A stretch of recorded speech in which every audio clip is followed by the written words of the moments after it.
if I can have some of these conversations with people, what I'm trying to do is make it safer for you, to create an opportunity for people to think about things that they're not thinking about and say, well, actually, this really is an issue in our country. Welcome to Women We Should Know with international speaker, mindset reset mentor, author, and your host, Leslie Michaels. With audacious honesty and candor, the Women We Should Know podcast presents the wisdom and life-empowering insights of women who are the embodiments of innovation and social evolution. Please join Leslie as she shares potent conversations that will inspire your personal and professional evolutions.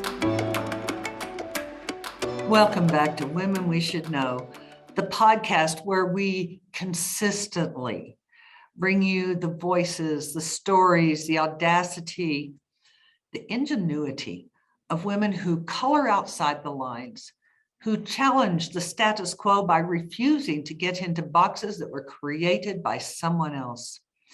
Women who are carving new paths in all manners of life and leaving a light on so that we can follow.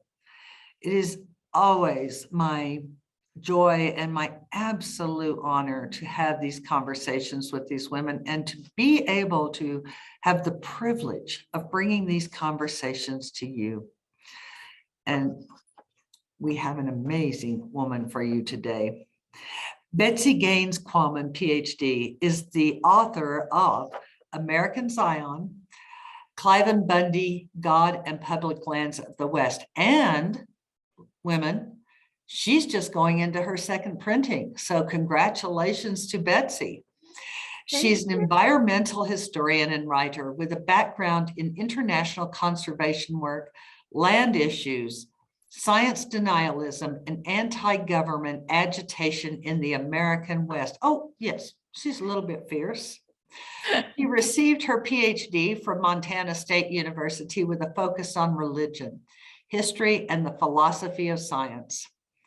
Her dissertation tackled the theological groundings of Mormon exceptionalism and the roots of armed public lands conflicts west of the Mississippi.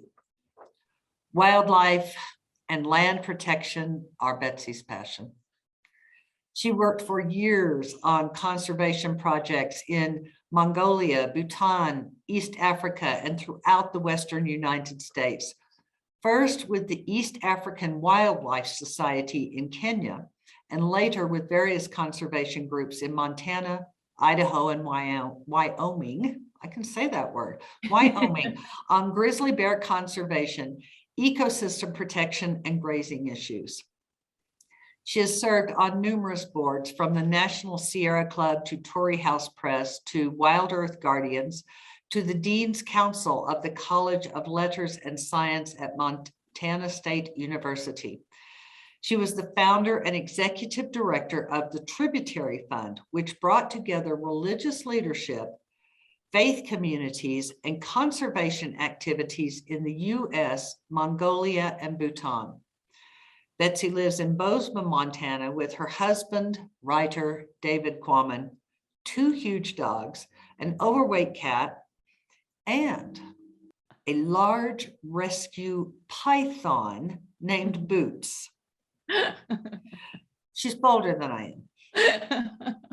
And she is currently working on her second book, True West, Sorting Realities on the Far Side of America. And that will be published in 2023. And just know, women, I will keep you apprised of all of that. But in the meantime, hi, Betsy. Hi, Leslie. Thank you so much for having me back. It is really my pleasure. Oh, well, I had to have you back. I just love you to bits. The feeling is mutual. Yes. So since we spoke, you've had some exciting things happen, and now you're very close to finishing your first draft. Oh, yes. Yes. Tell us about that. Well, finally, I got to get out and start talking to people face to face, which was helpful.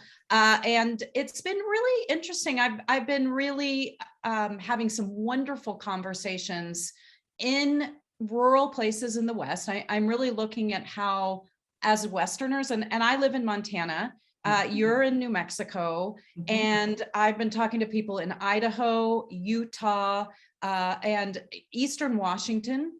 And I've been having the opportunity, I think, to look at myths, and not only the myths that define the West, such as rugged individualism and cowboy machismo, and this idea that we have some sort of unbridled liberty, but also myths about what we think of in terms of each other. I had a fantastic conversation with a rancher in Terry who is very politically different than I am. And I went to his ranch for a weekend, and he wrote me a letter afterwards and said, Betsy, if you and I were in charge, we'd get so much done. And it was really heartening to be able to talk to people that I feel like he's been mad at me. Before he met me, he said, I would have been scared of you if I hadn't had a chance to talk to you. And I've been mad at some of that political movement, but it's been really great to have conversations. And that's what this book is all about. It's sitting down with people over coffee, over beers, on hikes, over breakfast, and really hearing from them directly, rather than getting versions of them on social media or on the news. Right, the masks, the painted faces, as it were. The spin, the lack of nuance, the also just ability, like you said before we started this talk, there's something really important about engaging in conversation. Yes. And you find that it's rather magical that you can get to places that you weren't necessarily expecting, and it's an alchemy.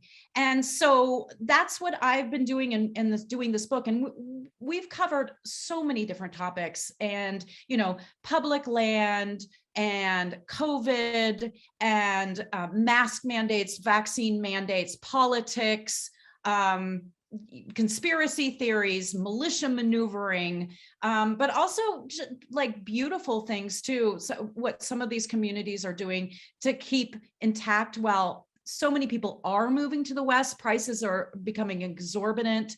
What are communities doing to take care of their own? How are we taking care of wildlife as we continue to develop and our ecosystems get pressured? So this book really, my biggest challenge is fitting all the pieces together, because as Westerners, it's really important that we know we're facing a multitude of issues, and we have to be aware of what those issues are. Right.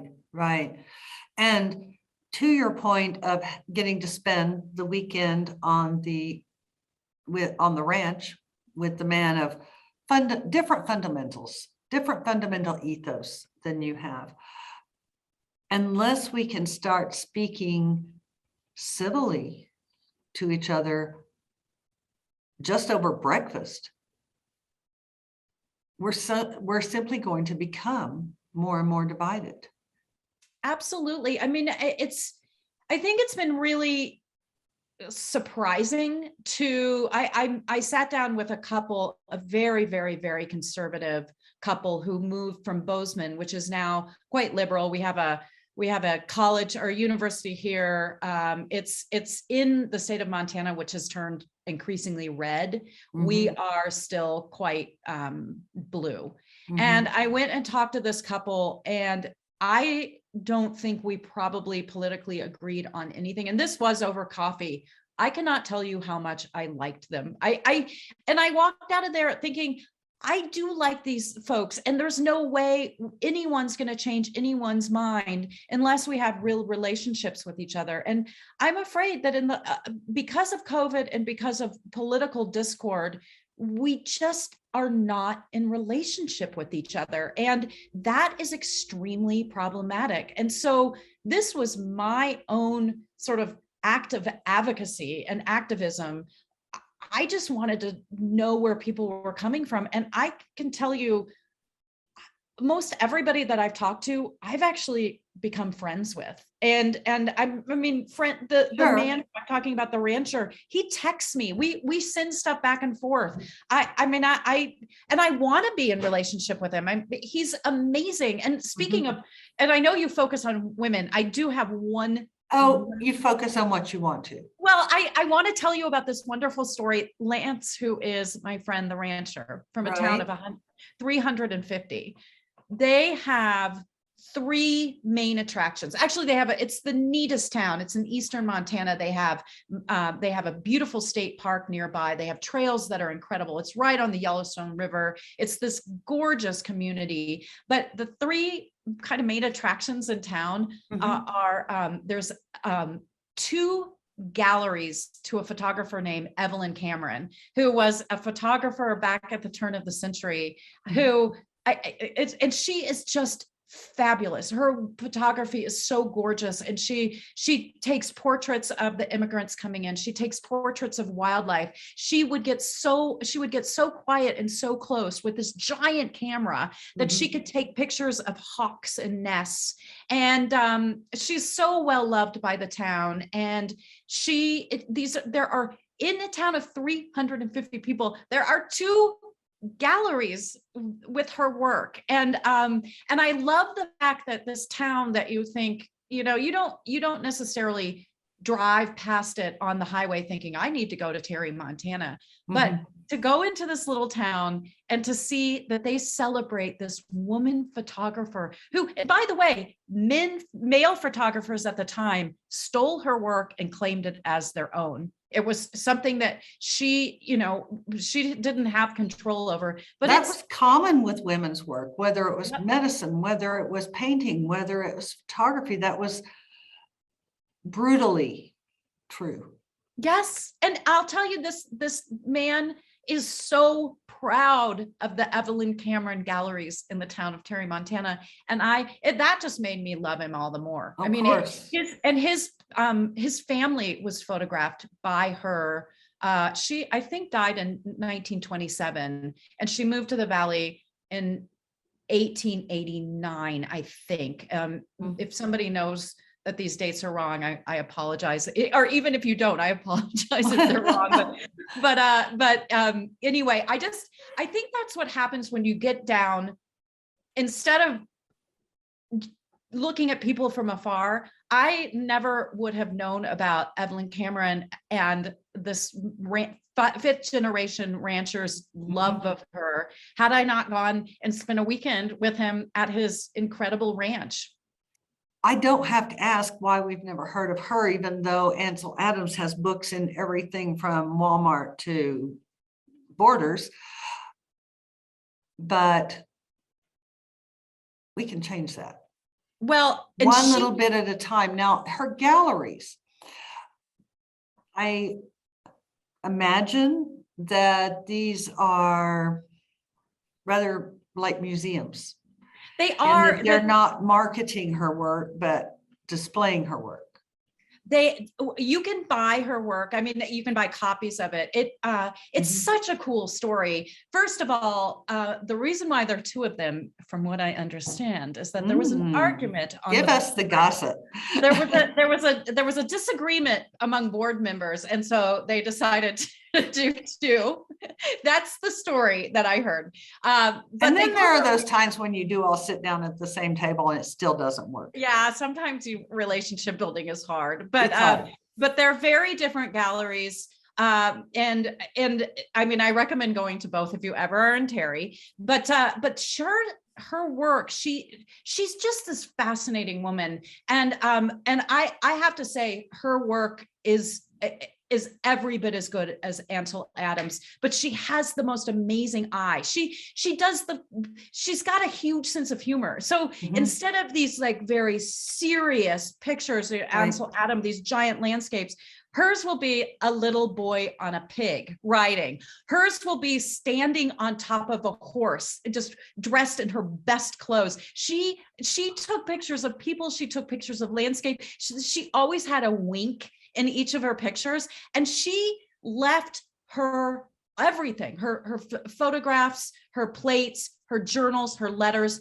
to a woman in town who she was very good friends with. And they were neither of them ever married.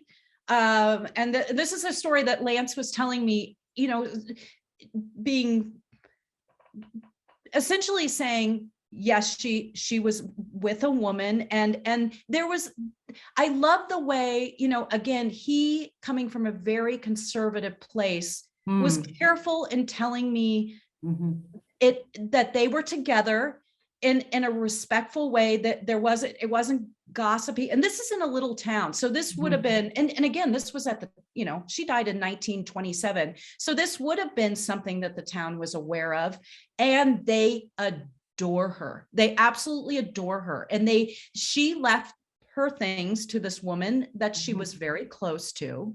And the woman had them, she didn't trust them with anyone.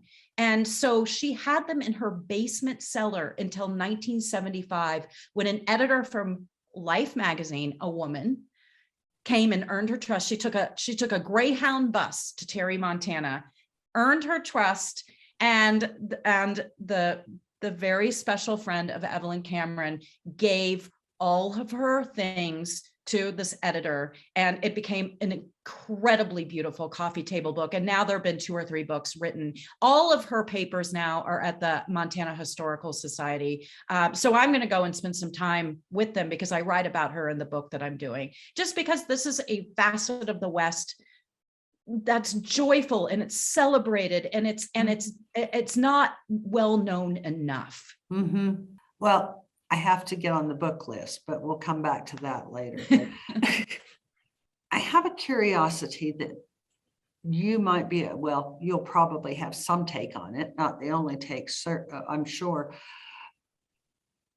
It has occurred to me, and I've put great thought into the fact that there was this perfect storm that happened in our country between the pandemic and lack of leadership. It's my show, I can say that. And so, and not even just lack of leadership, but aggressively hostile leadership. That has fed into where we are now in terms of a greatly reduced ability to sit at a table and speak with each other.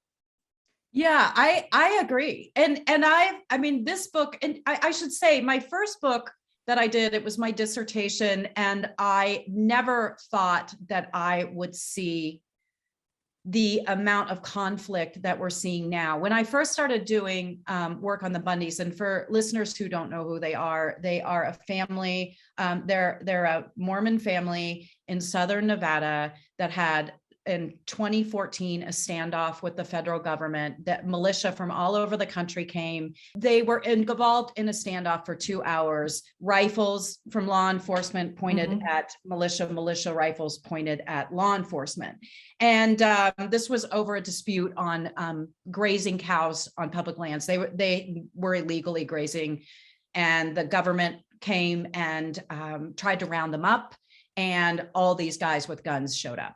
And so 2 years later, they were involved in the takeover of the Malheur National Wildlife Refuge, where they held the refuge for 41 days. And this was the Nevada event was sort of spearheaded by Cliven Bundy. His 2 sons in Oregon, Ammon and Ryan, were the ones who engaged in the takeover with other militia, not as many militia as we'd seen in Nevada. Nonetheless, this is absolutely metastasized. And I have now talked to a number of the people involved in the broader movement. And that's this book. I'm really looking at all the things, as I mentioned earlier, that we're facing in the West, and political polarization is something we're facing in the West as well as the rest of the country, obviously. Right. But what happened when Donald Trump got elected, and I've heard this now from Republicans that are still in the party that are fighting to keep it from being radicalized, and from people who came out of this essentially Christian nationalist, broad brought, it's a religiously infused, not everybody's religious, but it's, and so what we're seeing is that when Donald Trump got up and started allowing white nationalism to have a seat at the table, and so we saw what happened in Charlottesville. Yes. And Buffalo yesterday or day before Buffalo yesterday, the insurrection on January 6th. Yes. We've seen, and the debate where he said, Proud Boys stand by, and again, calling to the Proud Boys. Stand down, but stand by. Thank you. Stand down, stand by. So calling to the Proud Boys. So we had a president that not only allowed the militia culture to flourish, he encouraged it. And I talked to one man who's left this movement who said that the night that Donald Trump was elected, it was supposed to be a celebration party, and he was there with his wife. And he said things got so absolutely chilling so fast when they announced that Donald Trump had won. People started yelling, "This is our time. This is our time. This is our time." They knew that with the election of Donald Trump, he was going to open doors, and he did, and they are still open, and the movement is still metastasizing. Absolutely. And there's been no accountability. No. And as long as there isn't accountability, there is a passive approval. Absolutely. Or at least the appearance of passive approval. It's a mess, but what I have absolute faith in, the Dalai Lama, what year was it? Recently. I can't remember the year, even though it's in my brain somewhere. It's lost in a file cabinet in there. I still feel like it's 2019. I think it might have been. Yeah. When he said, "The world will be saved by the Western woman." Oh. And what that's quote is given all the time, but what is not said, what is not quoted very often, is that he followed that up with, "This is going to make some people call me a feminist," which begs the question, why would that be a bad thing? But to go to the heart of his statement, I have heard that statement made by many fine leaders and fine spiritual leaders, such as he is, not this other thing that we have going on here. I actually do believe that we can turn the tide because we're 50.53% of the population if we get active. Do you see a lot of women active in roles in your world?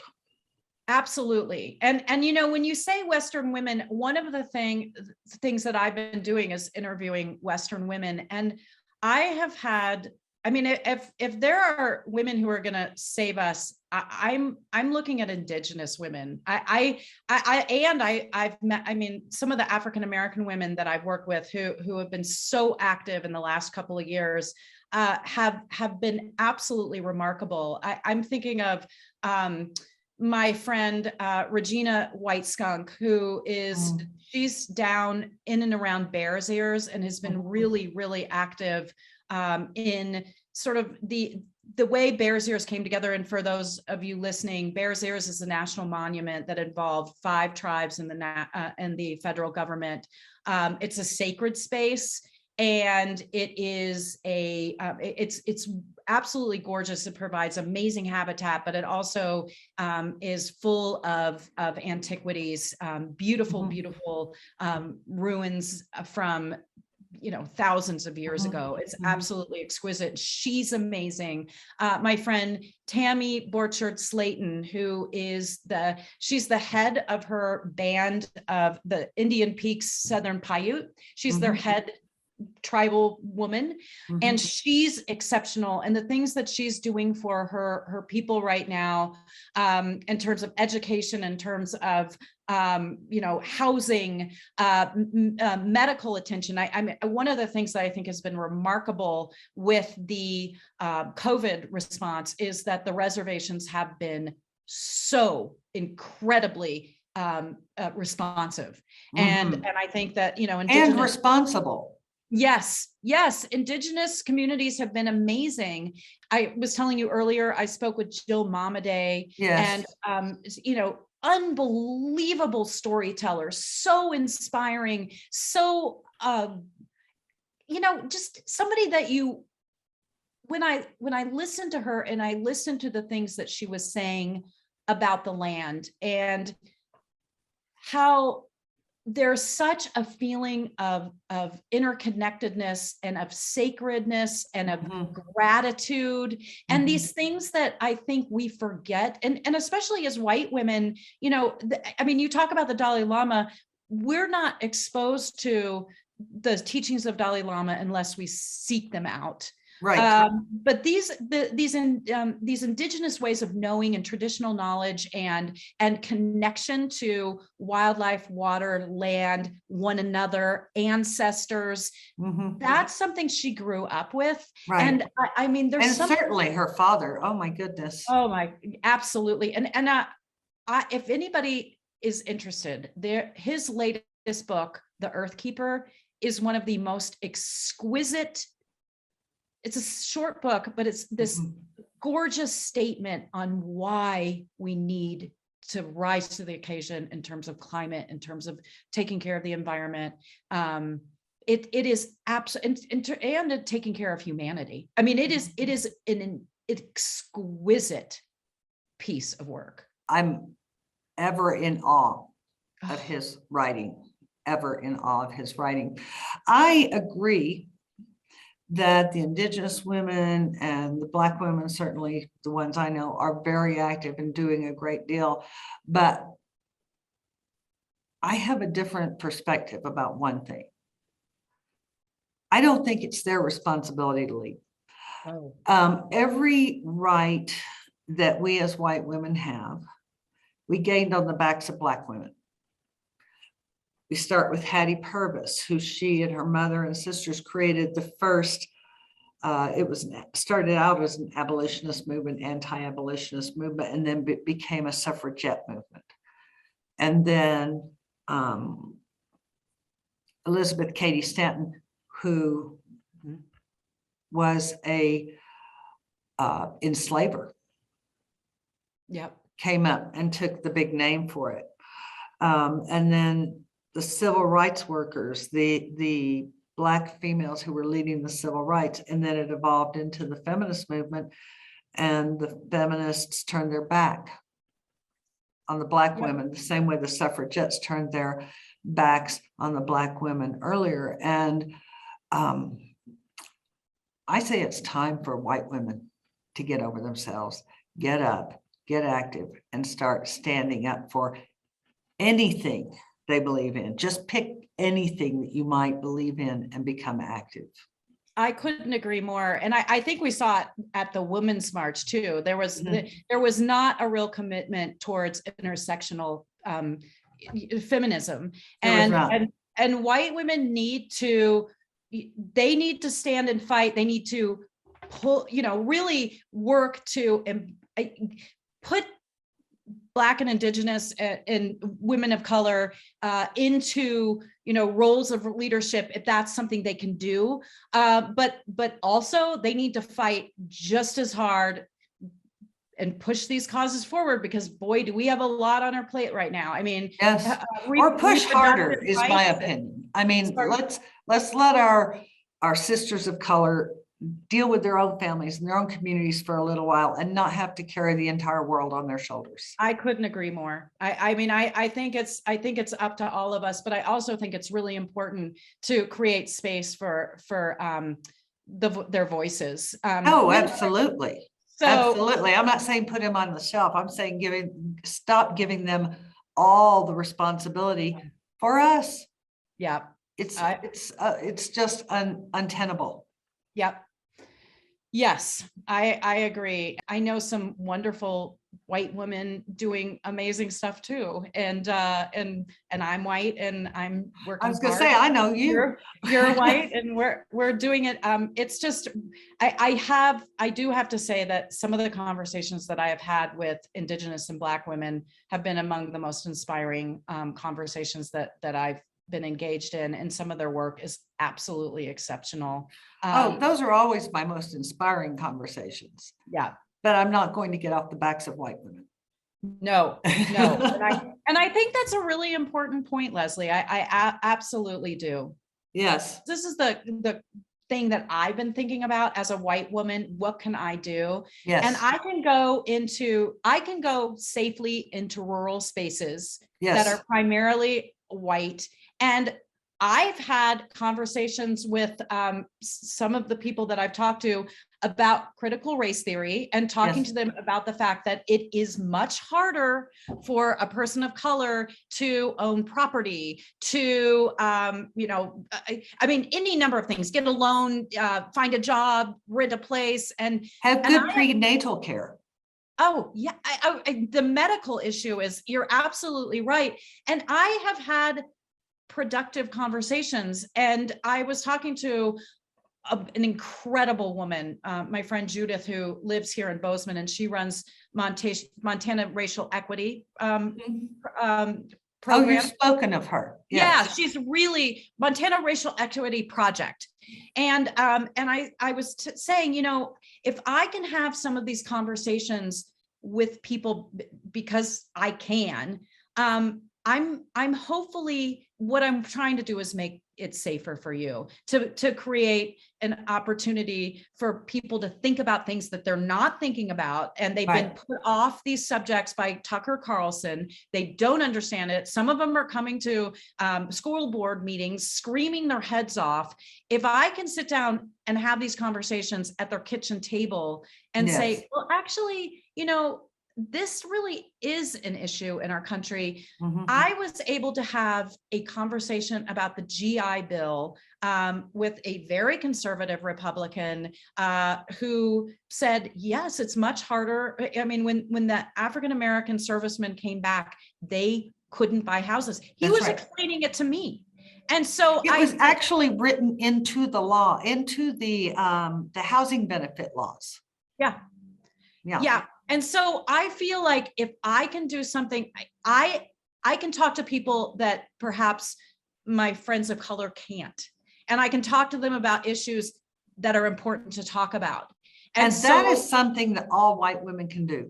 I agree. That's something white women talking to white women, because we have no business speaking over or about Black women's experience or Native women's experience, but to speak about actual factual indicators of the systemic racism.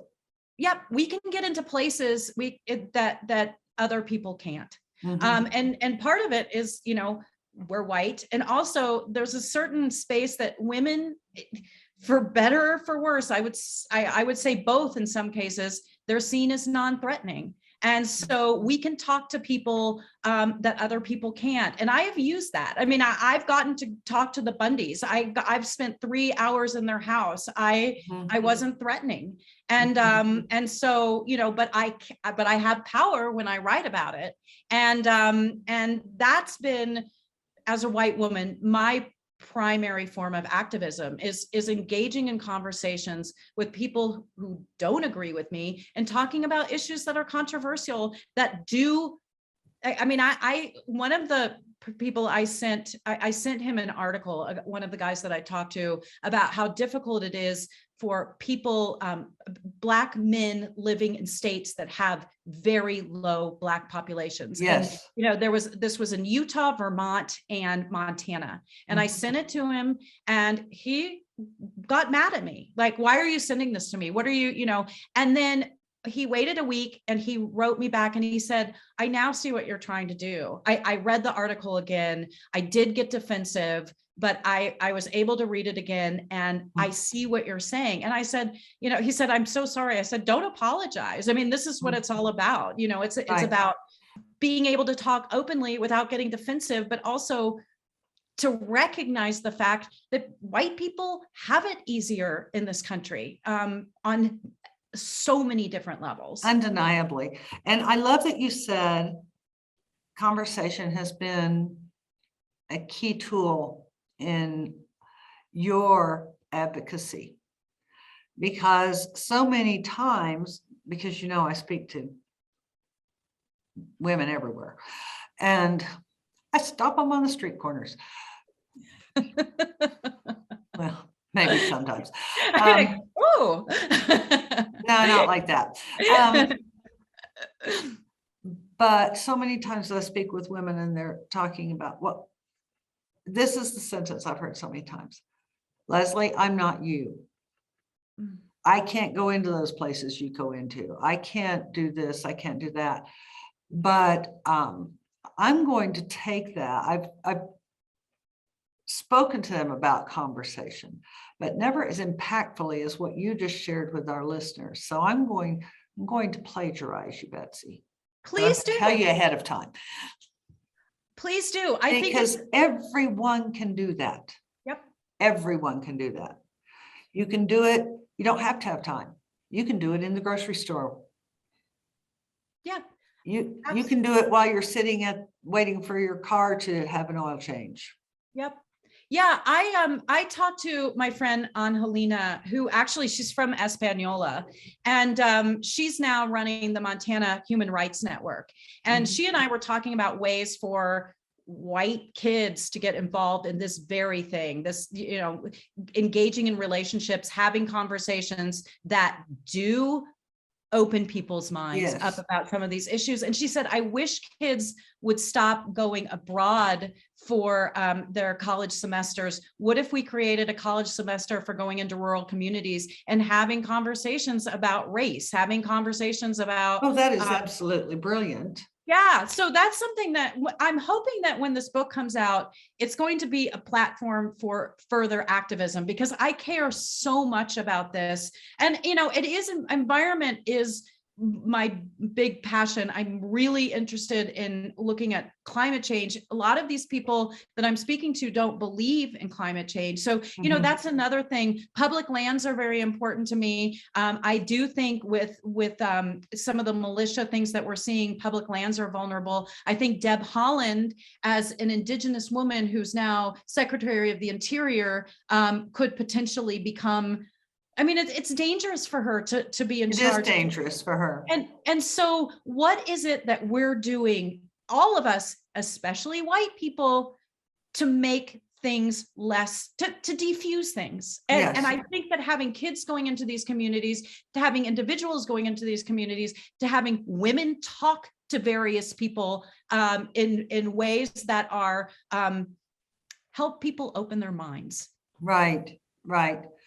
And that is so needed right now, because there's every kind of movement against it. As you and I and many, many people know, CRT is only taught in universities and primarily only in law classes.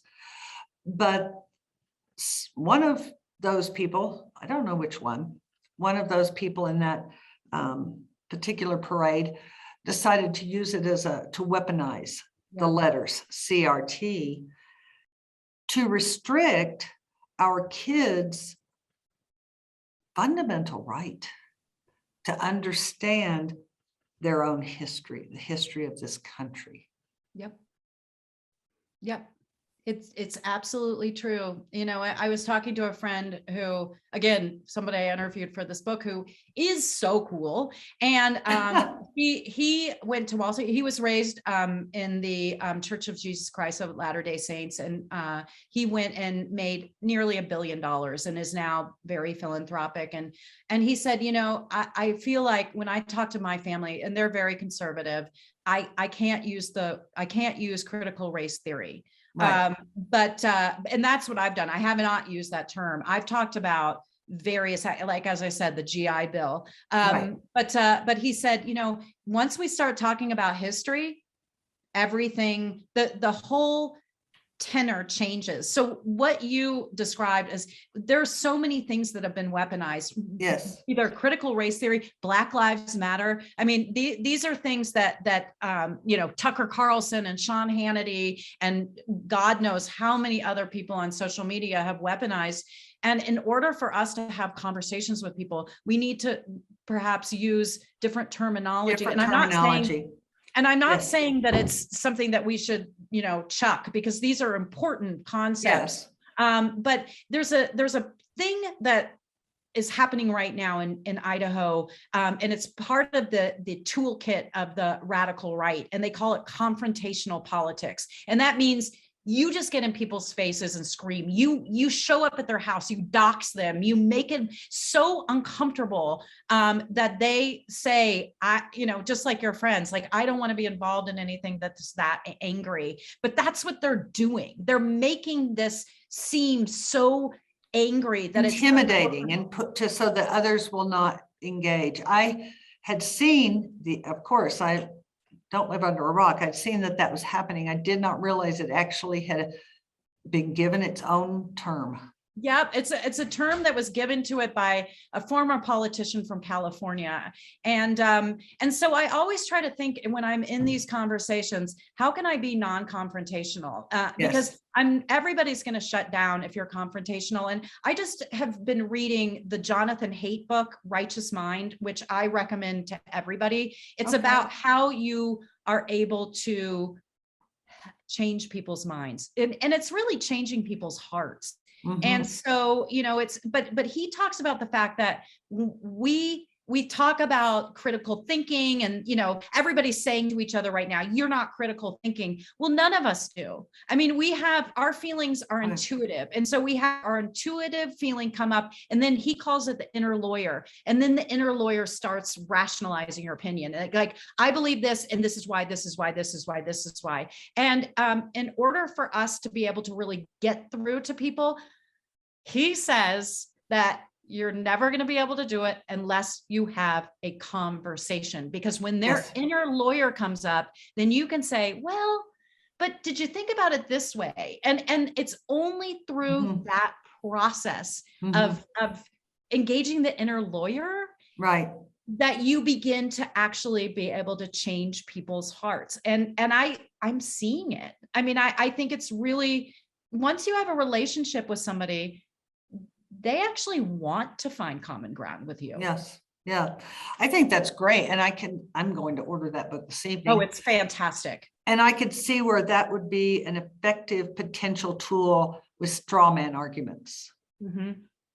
Yeah. He's a moral psychologist, and he's fascinating. And anyway, these are just things that, I'm just a one-woman show, but I really want to do this, and I really want to figure this stuff out, because as I said, at the end of the book, I want to have this be part of my activism. I want to talk to people about doing this too, because I think, as you said, as white women, we do have a huge role and it's really important that we step into it. It is, and that we collaborate with each other. No more of this patriarchal competition. You may be a one-woman show, but you're a one-woman show with one brilliant book that's going into its second printing, and another brilliant book that's coming out, and a brilliant capacity for relating to people. So maybe not quite so much, Betsy. Maybe not quite so much. Well, I have to say, I have every bit of just adoration for you. I'm so excited about your new book. I'm so excited about your new endeavors, and I love your mind. I love your brain. It's really, really fun to talk to you. Well, thank you. And you too. And we'll catch each other in DC or New York sooner than later. Yes, yes, yes. I know you and I could go on and on and on, but you have to pick up your dogs from daycare. And I have to say, you said at the beginning, we have 2 big dogs. We now have 3 big dogs. So I'm picking up our puppy. And you still have your python? We have Boots. He was out today looking beautiful. He's about ready to shed. Yep, everybody's good.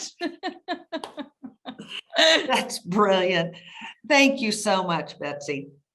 This has been so fun. And for all of you out there, now you know I'm going to do what I always do for you. Betsy's link to her book, her contact information, and even when her next book comes out, that will all be in the program notes for you. And you will be able to track what she's doing, keep up with her social justice initiatives, read what she's up to, and stay in touch. Be sure when you go to the episode, like, share, subscribe. And remember that this is your legacy too that we're talking about. Thank you, Betsy, so much.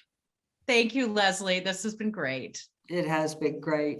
And I know all of you out there got at least a few nuggets to put in your pockets and carry along and take out, rub around every once in a while and see what they're telling you. Enjoy that. And as you go through the rest of your day, remember, you are stronger and wiser than you know. Thanks for tuning in, everyone. We hope you received inspiration for expanding your own social innovation and influence. Help us inspire others by sharing this episode and leaving your comments over at lesliemichaels.com/podcast. For more tips, insights, and support in creating a fully audacious, professional, and personal lifestyle you love, visit our Women We Should Know community on Facebook.